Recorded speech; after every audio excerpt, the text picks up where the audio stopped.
Oke, ini dia. Salah satu kisah paling luar biasa sekaligus paling ironis dalam sejarah penjelajahan luar angkasa.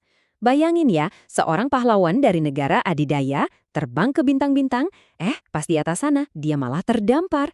Kenapa? Karena dia jadi warga negara terakhir dari sebuah bangsa yang secara harfiah udah lenyap dari muka bumi. Gila kan? Coba deh, Anda bayangin sejenak. Posisi Anda lagi di luar angkasa, lagi bertugas, ratusan kilometer di atas bumi. Terus, pas Anda lagi lihat ke bawah, tiba-tiba seluruh sistem politik, bendera, bahkan nama negara tempat Anda pulang, hilang. Lenyap begitu aja. Nah, dilema yang kedengerannya mustahil ini beneran dialami sama satu orang.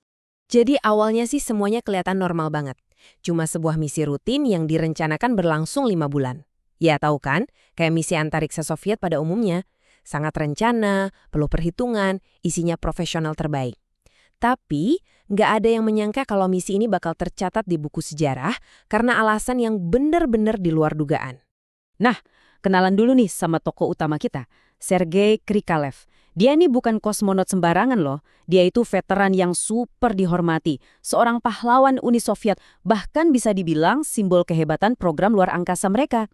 Jadi buat orang sekelas dia, perjalanan ke stasiun luar angkasa Mir ini ya harusnya cuma rutinitas, kerjaan biasa. Rencananya jujur, simpel banget. Dia berangkat 18 Mei 1991. Nanti dia bakal ngabisin waktu sekitar 5 bulan di stasiun Mir.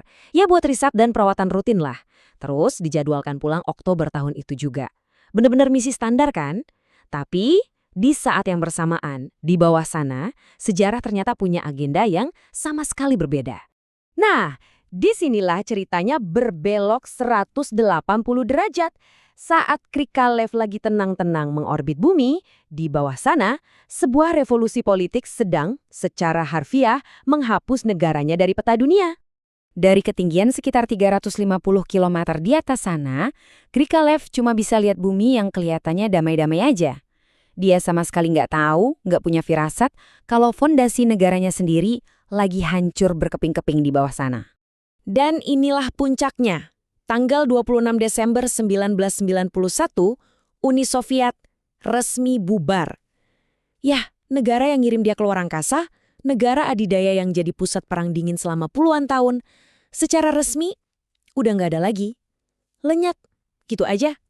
Dan bagian paling gilanya, coba tebak.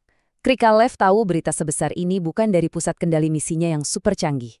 Bukan, dia malah dengar kabar ini dari percakapan iseng dengan operator radio amatir di darat. Kebayang nggak? Ini benar-benar nunjukin betapa dia terputus sendirian di atas sana, sementara negaranya runtuh di bawah.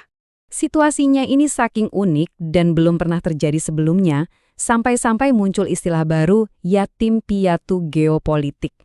Yap, Krikalev resmi jadi manusia pertama, dan sampai sekarang satu-satunya dalam sejarah yang statusnya jadi tanpa negara pas lagi ada di luar planet bumi. Oke, jadi sekarang posisinya Krikalev itu benar-benar terdampar. Negaranya udah nggak ada, terus pemerintahan baru yang lagi kacau balau juga nggak punya duit buat bawa dia pulang. Dia pun dihadapkan pada sebuah pilihan yang rasanya mustahil. Sebenarnya dia punya jalan keluar loh. Ada kapsul darurat Soyuz yang bisa dia pakai buat pulang kapan aja. Tapi pilihannya ini berat banget. Di satu sisi ya jelas, keselamatannya sendiri, pulang selamat. Tapi di sisi lain, kalau dia pergi, stasiun Mir yang nilainya miliaran dolar itu bakal terbengkalai dan hancur. Misi pun bakal dianggap gagal total. Nah coba kalau Anda di posisi dia, Anda bakal pilih yang mana? Dan di momen inilah loyalitas Krikalev mulai bergeser. Dia sadar, dia udah nggak punya utang kesetiaan lagi sama negara yang udah bubar. Apalagi sama pemerintahan baru yang kayaknya udah nelantarin dia. Loyalitasnya sekarang bukan lagi ke bendera, tapi ke stasiun Mir itu sendiri. Baginya, Mir ini adalah warisan upaya kolektif manusia. Bukan punya satu negara, tapi milik kita semua. Terus gimana dong krisis ini akhirnya selesai? Jawabannya, jujur, adalah salah satu ironi sejarah yang paling tajam. Solusinya justru datang dari sistem yang selama ini jadi musuh bebuyutan Uni Soviet. Supaya Anda kebayang situasinya, program antariksa Rusia yang baru ini benar-benar bangkrut, parah banget, sampai-sampai mereka harus bayar sewa ke negara Kazakhstan yang baru merdeka, cuma buat pakai landasan peluncuran Baikonur, padahal itu mereka sendiri yang bangun dan miliki dulunya. Jadi ya jelas, nggak ada uang sama sekali buat misi penyelamatan. Dan ini dia angkanya, 24 juta dolar. Itulah biaya yang dibutuhkan buat mendanai roket yang bisa bawa pula pahlawan mereka. Buat Rusia yang lagi morat-marit waktu itu, jumlah segini ya rasanya mustahil banget buat didapetin. Nggak disangka-sangka, solusinya datang. Ternyata, Jerman, sebuah negara kapitalis, pengen banget ngirim astronot mereka ke stasiun Mir. Mereka pun setuju bayar ke Rusia sebesar 24 juta dolar buat satu kursi di misi itu. Nah, uang inilah yang akhirnya dipakai buat mendanai roket penyelamat Krikalev. Dan inilah ironi terbesarnya.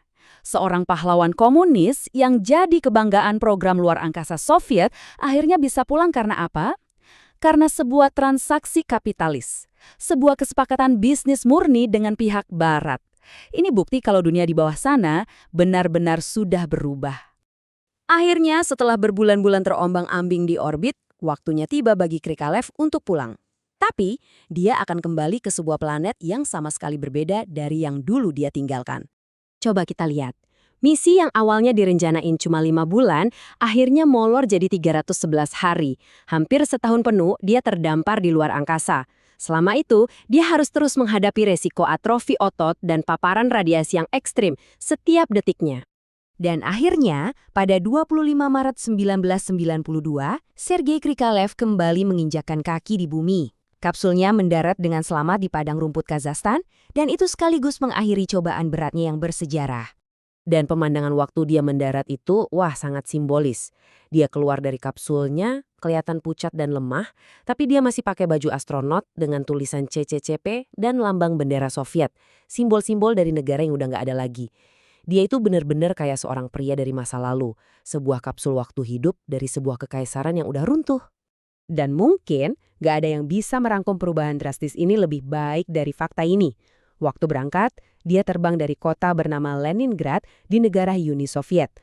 Waktu dia pulang, dia mendarat dan kembali ke kota yang sama, tapi sekarang namanya Saint Petersburg di negara yang benar-benar baru, yaitu Rusia. Seluruh dunianya secara harfiah telah berganti nama. Jadi, kisah Sergei Krikalev ini lebih dari sekedar cerita tentang rekor ketahanan di luar angkasa. Kisahnya ini memaksa kita buat bertanya ke diri sendiri. Apa sih arti loyalitas ketika dunia di bawah kaki kita bisa berubah total? Apakah loyalitas kita itu untuk sebuah bendera, sebuah ideologi, atau untuk sesuatu yang lebih besar, seperti kemajuan umat manusia? Itulah pertanyaan yang dijawab oleh Krikalev, bukan dengan kata-kata, tapi dengan tindakannya, saat dia sendirian di tengah kehampaan luar angkasa.